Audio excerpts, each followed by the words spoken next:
Aloha kako, I'm Chef Guch and you're watching KTA Kitchens. Today we're going to be doing a salt-baked beet salad with ka'u oranges. Ka'u oranges are one of my favorite, one of the greatest blessings that Hawaii produce ever got. It's got a thinner skin than your normal Valencias and your commercial oranges. They're a little bit harder to peel by hand, but the effort is way worth it.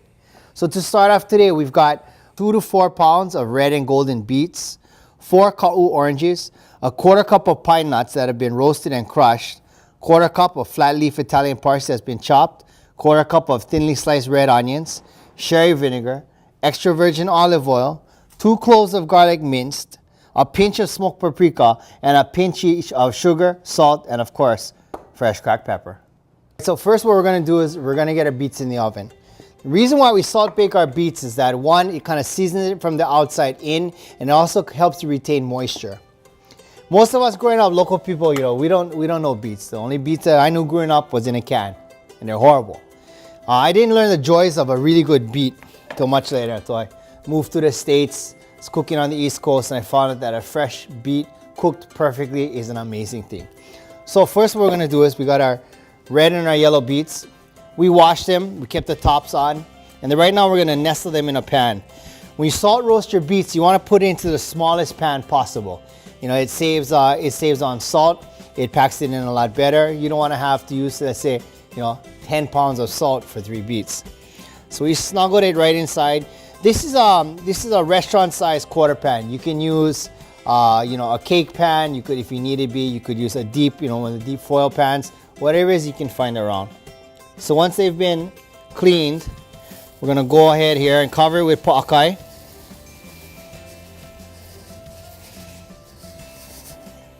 Just enough to cover them. Some more if you need. Just about like that. That little guy sticking up there, well, not anymore. Okay, so the oven has been preset to 300 degrees. That's all there is to it. We're gonna get in the oven low and slow till it's done. We're gonna know it's done when we take like a paring knife, or in this case I have a thin piece of wire that I use just for the purposes of making sure that things are temped correctly. You're gonna stick it in, and when it's no resistance, kind of like the way you cook, you perfectly cook potato or kalo, it comes out smooth, it's done. So while the beets are roasting away, let's go ahead and let's build our dressing. So what we've done here is, first we're gonna take a quarter cup of sherry vinegar. Okay. Then we're gonna take about 3/4 of a cup of our extra virgin olive oil. A lot of times when people ask about, cooking, they go, how do you do this? How do you do that? What made you think of putting this much ingredients? The secret to cooking is ratios. It's all about ratios. So your basic vinaigrette, whether you're using sherry vinegar, rice vinegar, palm vinegar, whatever it is, lemon juice, we tend to go to a 3-to-1 ratio. 3 parts of fat, 3 parts of olive oil, vegetable oil, canola, whatever and then 1 part of any type of an acid, so vinegar, lemon juice, etc. So we got 3-to-1, 3/4 cups olive oil, 1/4 cup sherry vinegar. So after that, we can go ahead, we're gonna add our pinch of smoked paprika,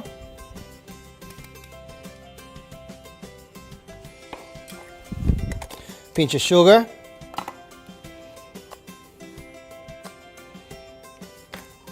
pinch of salt. Okay, maybe a little more than a pinch of salt. Like that. Go ahead and mince your 2 garlic. In this case, we're gonna use our handy microplane, every cook's best friend. This invention was really cool. Microplane was actually invented by a woodworker who decided to try and utilize his woodworking tools in a kitchen, and quickly became like a kitchen standard. They're actually relatively inexpensive, and once you have one for your kitchen, you're gonna realize, how did I live without one? So the last bit of acid is we wanna use the juice that's reserved from the ka'u oranges as we segment them. So how to segment an orange? This is the same technique you can use for a grapefruit, lemon, anything. So you got your North Pole and your South Pole, right? You take the ends off.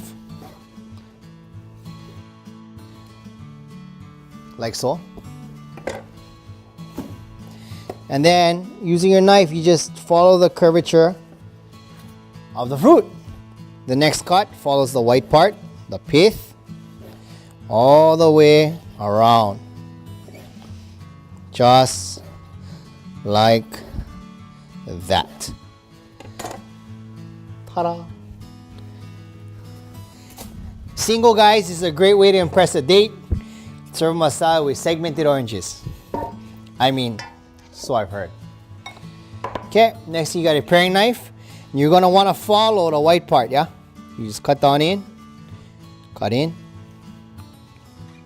cut in, like that. And you're gonna go all the way around. All the way around. Not too bad when you're doing 1 or 2, but imagine when you're working a banquet and you gotta do 500. All the way around. Okay? So once you finish your segments, you go like this. What I like to do is I keep the juice. Ah. Smart that. Waste nothing. Use everything. Okay. So once you have that, the oranges, the segments, of course, you can use it later on. Mix, mix, mix, mix, mix. One of the really important things to effective cooking professionally is tasting. We tell our cooks, taste everything. Taste, taste, taste, taste, taste, taste, taste, taste, taste. Taste it all. Taste it before you start, in the middle of the time you're working, and afterwards. Always taste. So really important. Taste your food. It's good. Our beets have been in the oven about an hour and a half, hour 45 minutes. At right around the hour and a half mark, I tend to check it. I'll pull it out. You know, I'll stick my little poker inside and I'll test it. So right now we're gonna test it again. Oh, bugger's hot. Okay. Here, so there is no moisture going in. As you can tell that the beets actually released a little bit of moisture. The salt kind of settled. Let's check it. Smooth. Yup. You can check it to make sure it's hot. Smooth. Oh yeah, we're gold. We're good. We're golden. Okay. So, what we can do now, we can careful because they're hot. You could also get a cake pan and just dump it out, but you know me, I like to make life hard for myself. Yeah. So now we're gonna clean our beets. There's a couple ways that we can do it. We could take a rag and just kind of wipe it off, or you can actually take your paring knife, you can cut off the ends like so, and then peel, just like that, all the way around. You know, with our style of cooking, I like to tell the guys to, you know, cut it and you want to make it look like natural perfection. We don't sit around with, you know, a pair of tweezers and a microscope and make everything absolutely perfect. We want to kind of look like as how nature intended it to. So we just give it a couple slices, you know, maybe 1 cut across or 2. And don't be ashamed, don't be scared, just make it random perfection. Those of you that know me could probably attest. Okay? Beets in.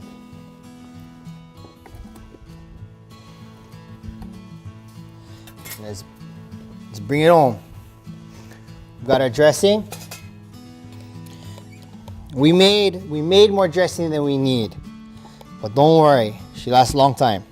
You want to dress just enough so that when you move the bowl, you don't see a puddle of dressing at the bottom. You see a puddle of the dressing with any salad, you've overdressed it. Okay.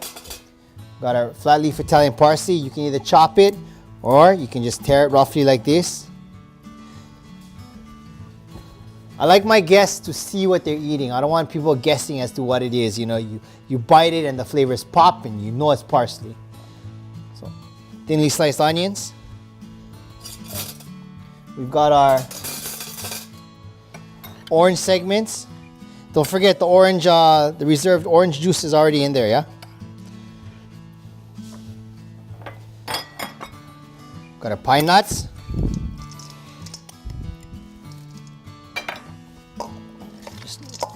Just barely toss to coat it. Don't forget to taste the final product. Salt's good. Acid. A little more olive oil.